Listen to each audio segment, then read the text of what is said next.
So our next group of polymers is a group that we'll wind up encountering repeatedly in different ways throughout this semester, and that group is the proteins.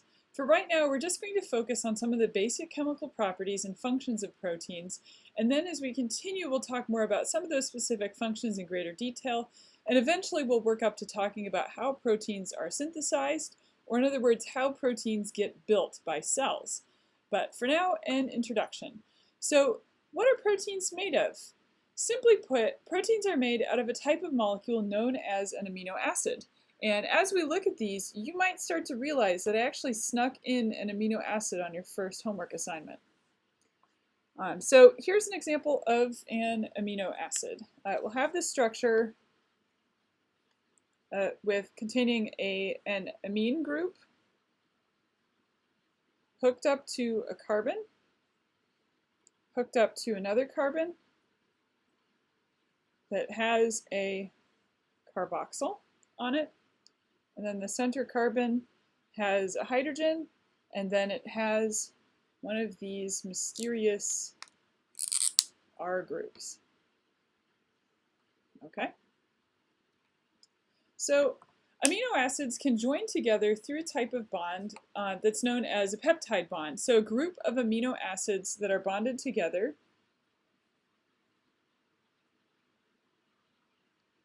get called a polypeptide.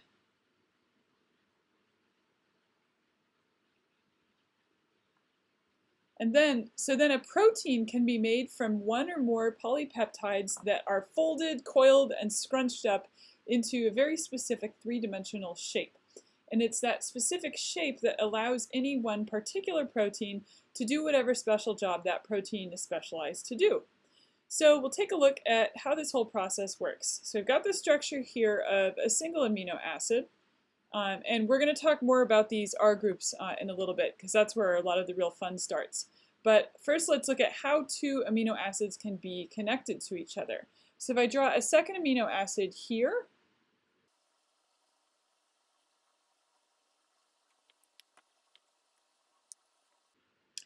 what you might start to see is that there's a potential for a dehydration reaction to occur here that's going to release a water molecule.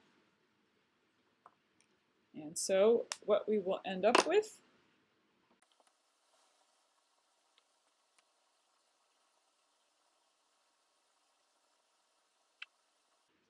is something that is attached together that looks like this. And so a thing to notice is that this amino acid chain has an order to it. So there is a loose amine end over here.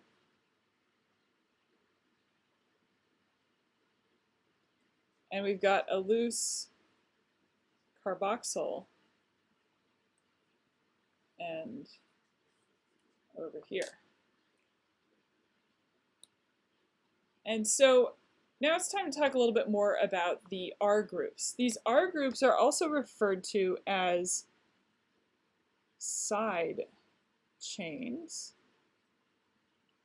because it's, we've got the amino and the carboxyl ends and this set of carbons that can form a backbone to a protein.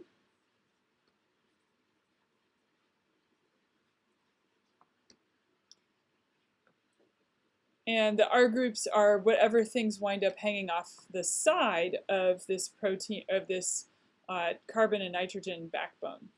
And there are actually 20 different R groups that can be here.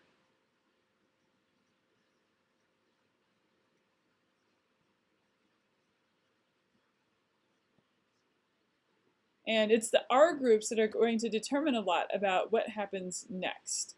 So for Gen Bio, you're not going to have to worry about knowing the identity of all 20 different R groups. That's more of a biochemistry topic. But instead, we're going to take a quick look at a table of those side groups that's organized according to the chemical properties of the different R groups. Okay, so here we are in your textbook. And so what we've got here at the bottom of this table, so this is page 77 in your textbook, is a set of 5 different amino acids that have R groups, or they're also called side chains that are electrically charged. And so these are all going to be hydrophilic. And so they contain either a full negative charge, so these two over here contain a full negative charge, or these three over here contain a full positive charge. And you might also notice, for example, that all these side chains that are positively charged also contain additional nitrogen or amino groups that are associated with them. And then these negatively charged side groups have carboxyl groups associated with them.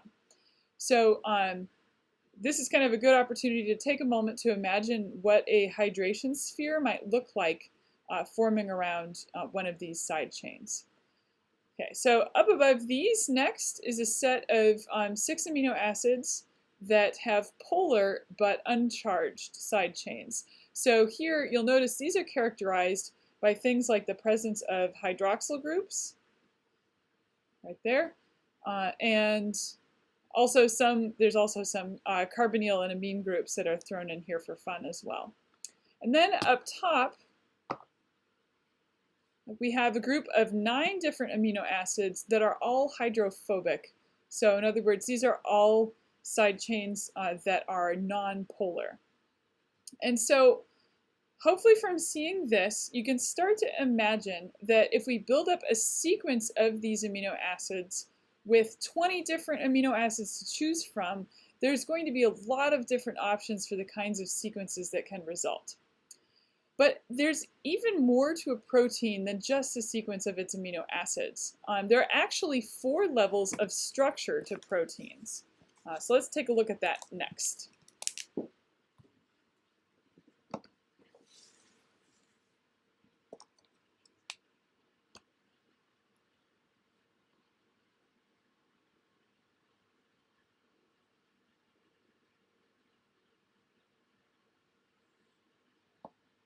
So first off, the sequence of amino acids itself is referred to as a protein's primary structure.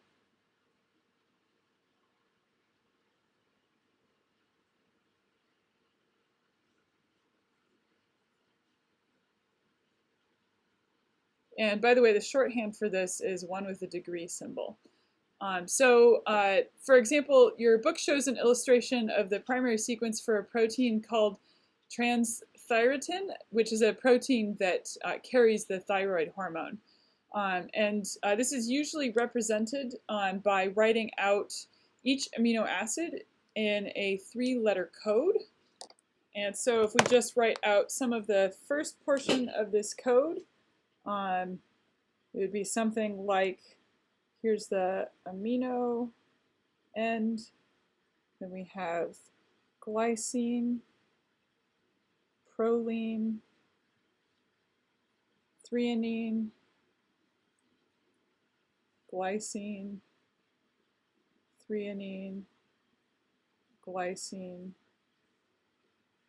glutamate, serine, lysine, etc. And then we're going to have a carboxyl end.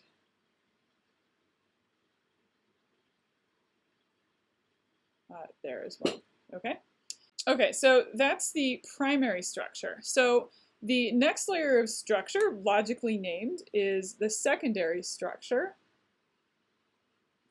And the secondary structure is a product of hydrogen bonds that form between the atoms that are part of the amino acid backbone.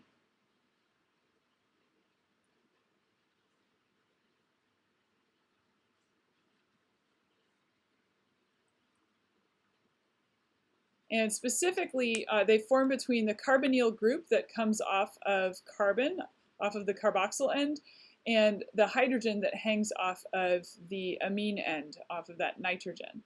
And these hydrogen bonds can take on 2 forms, and it's a little bit complicated for me to illustrate this, so I'm just going to show you a picture that I've got right here. So here are the 2 forms that secondary structure can take. It's actually possible for that backbone to wind up taking on a coiled structure. So that's illustrated here on the left, and the dashed lines here illustrate the hydrogen bonding that's happening between neighboring carboxyl groups and amine groups. So this coiled shape, so that's one possibility. And that's referred to as an alpha helix shape. So that type of spiraling coil is a helix. And then the other possibility is that the amino acid backbones could actually line up in linear chains, one next to the other. And there can also be hydrogen bonds between the neighboring lines next to each other. And the result of this arrangement isn't completely flat, it's kind of wavy. So this structure is referred to as a beta-pleated sheet. So local regions of protein then can have one of those two types of secondary structure, starting to pull pieces together. So either the alpha helix shape or the beta-pleated sheet shape. And you can find both of these within the same protein. So one region might consist of a bunch of alpha helix and another region some beta-pleated sheet, and then they might alternate, so can get fairly complex as well. We're not done yet. So the next aspect of protein structure is called its tertiary structure.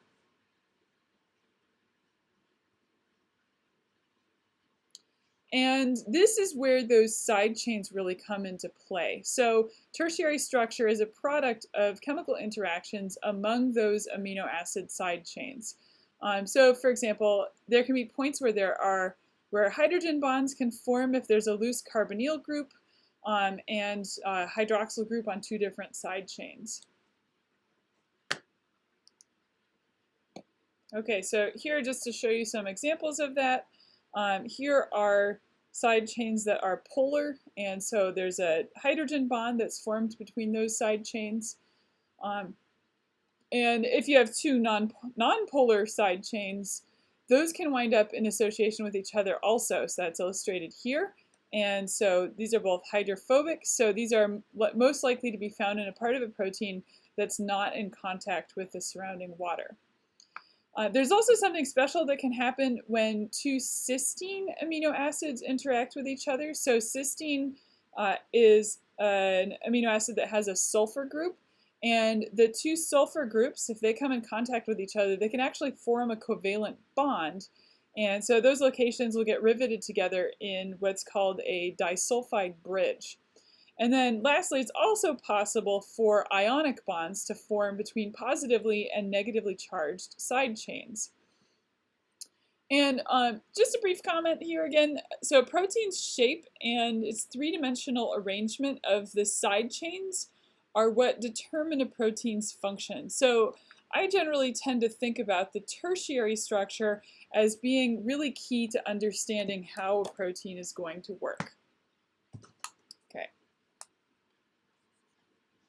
So this is side chain interactions. Okay, and the other thing though is once we have in mind that possibility that interactions among a protein's side chains can determine its shape, that actually also opens up another possibility, which is that for a protein, we may not be limited to just a single long amino acid chain.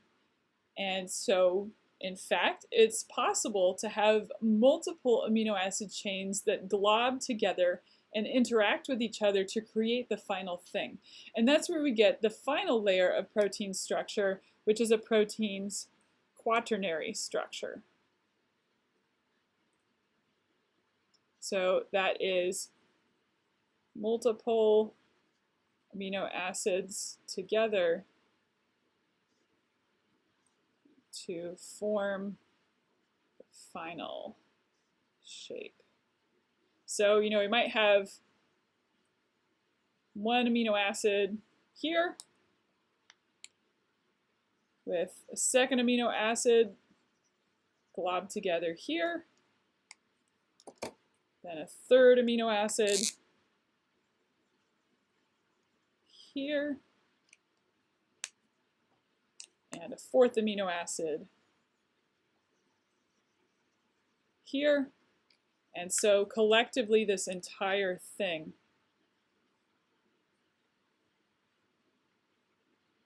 is a protein. Okay.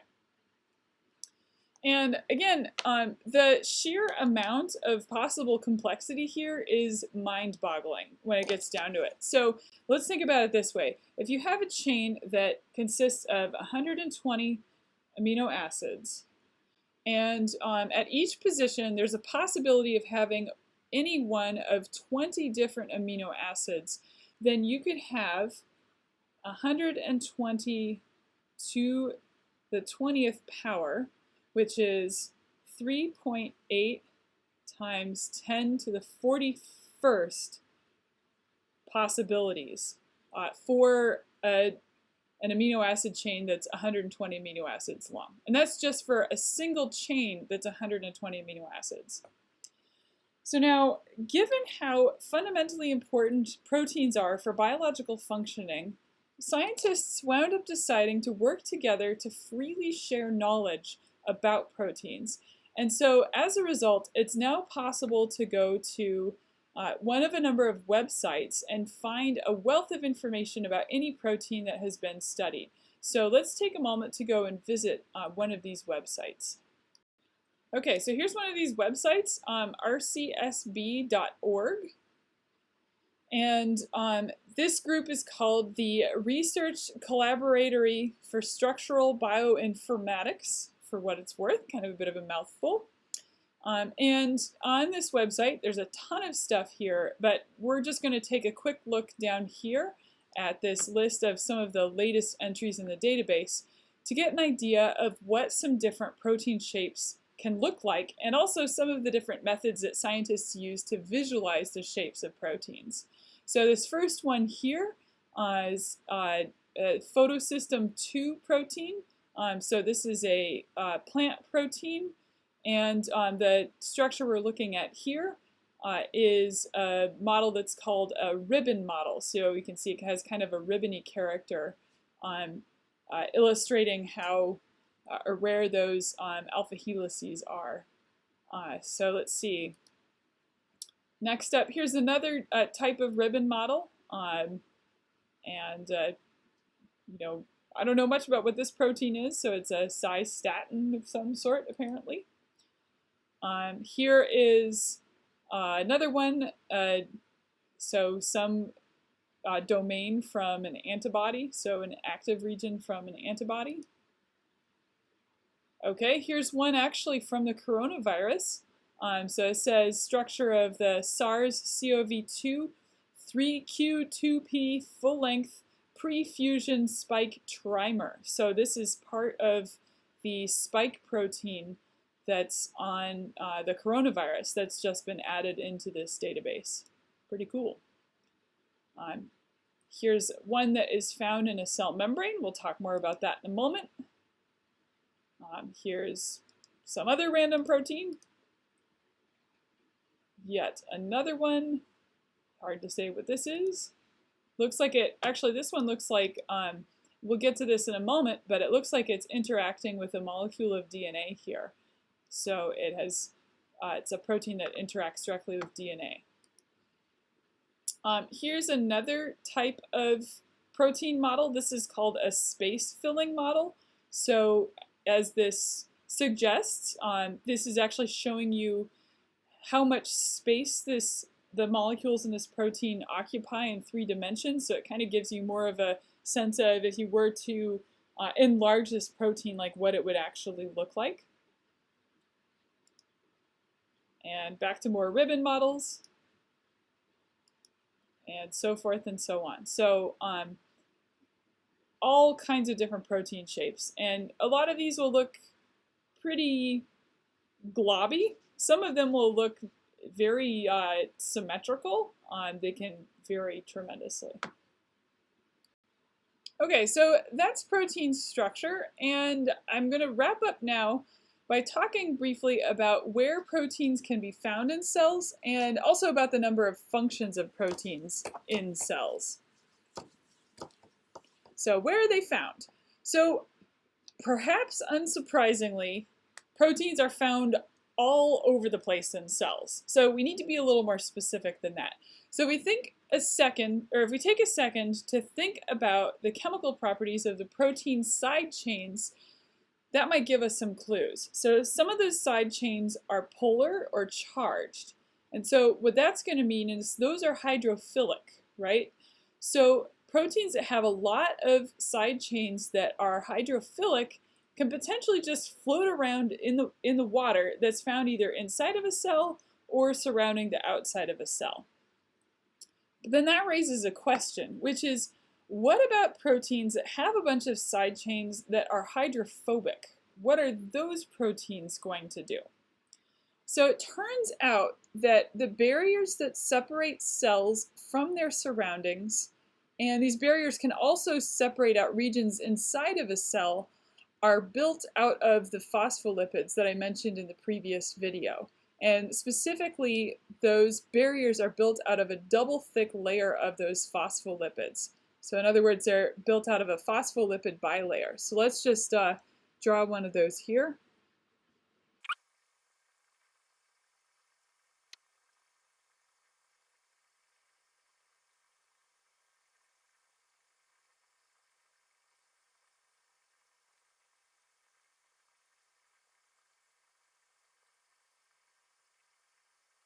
Okay, so here's my phospholipid.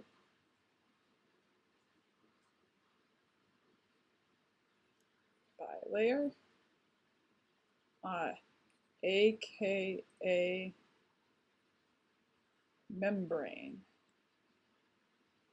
Okay. All right. So just to remind you, as noted in that video, the phosphate groups that form the heads of the phospholipids are charged, so they're going to face outwards towards the surrounding water.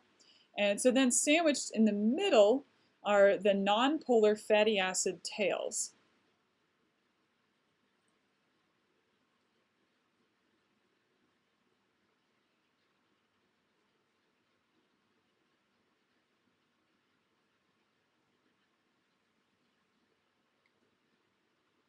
So this could be the perfect place for the nonpolar part of a protein to go. And we do find proteins there. And so it's possible to find some proteins that are partly wedged into this phospholipid bilayer. It's also possible to find proteins that span all the way across the cell membrane.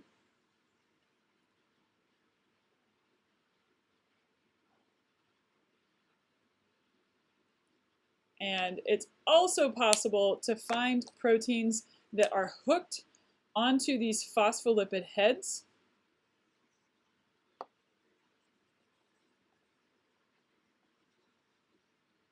And so they're just hanging out here on one side of the cell membrane. And if it can hang out on that side of the cell membrane, there can also be some that hang out on the other side of the cell membrane. So, in other words, as I said, you can find proteins pretty much everywhere. And now these proteins also do all kinds of things.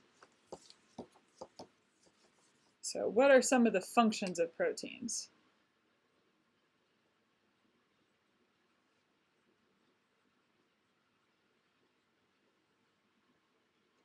So as one example, proteins can serve as enzymes. And we're going to talk more about what that means fairly soon. Other proteins can serve for defense functions. So one class of these proteins are called the antibodies. And you may have heard things about antibodies because one of the ways that you can test to see whether someone has had COVID is to see if you can find antibodies that are specific to COVID in that person's blood. So those are proteins that a person is making to help defend against future COVID infections. And antibodies have specific sequences on them that can match up with specific sequences that are found on an invading substance, such as a virus or bacteria, and they will flag that thing when they match up with it as an invader and a foreign substance that should be destroyed. So that is a protein that's doing that. There are also proteins that can serve as storage molecules.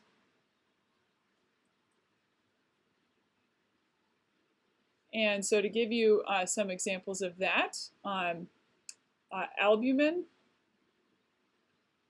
is a storage protein that's found in egg whites, and casein is a storage protein that's found in milk. Then there are other proteins, such as the ones that are found embedded in cell membranes that I just showed you, that serve as transport systems.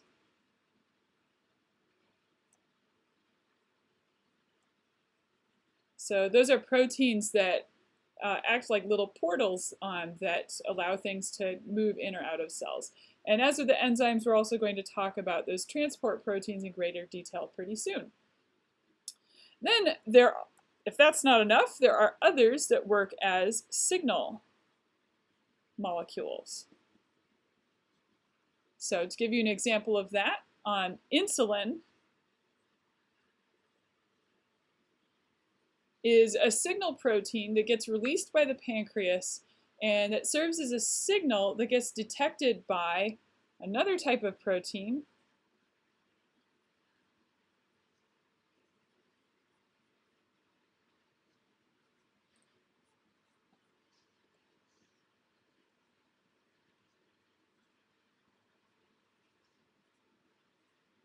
So, for example, an insulin receptor that sends a message to that cell that it should take up sugar from its surroundings and use that sugar as a source of energy. That's not all that proteins do. There are also proteins that can generate movement.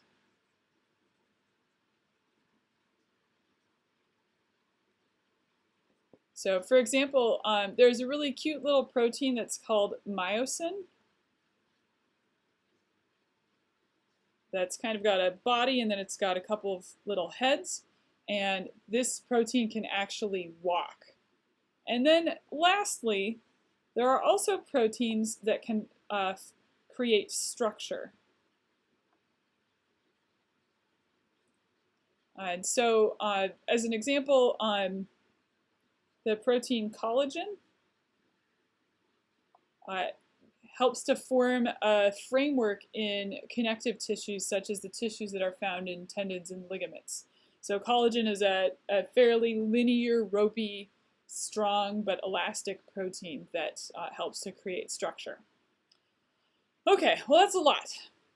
So as we continue on, as mentioned, we're going to build out a number of these functions for what proteins do and also where those proteins are found. But I think this is enough for proteins for the moment because we still have one more category of polymer to go, and that's the nucleic acids. So more on that in the next video.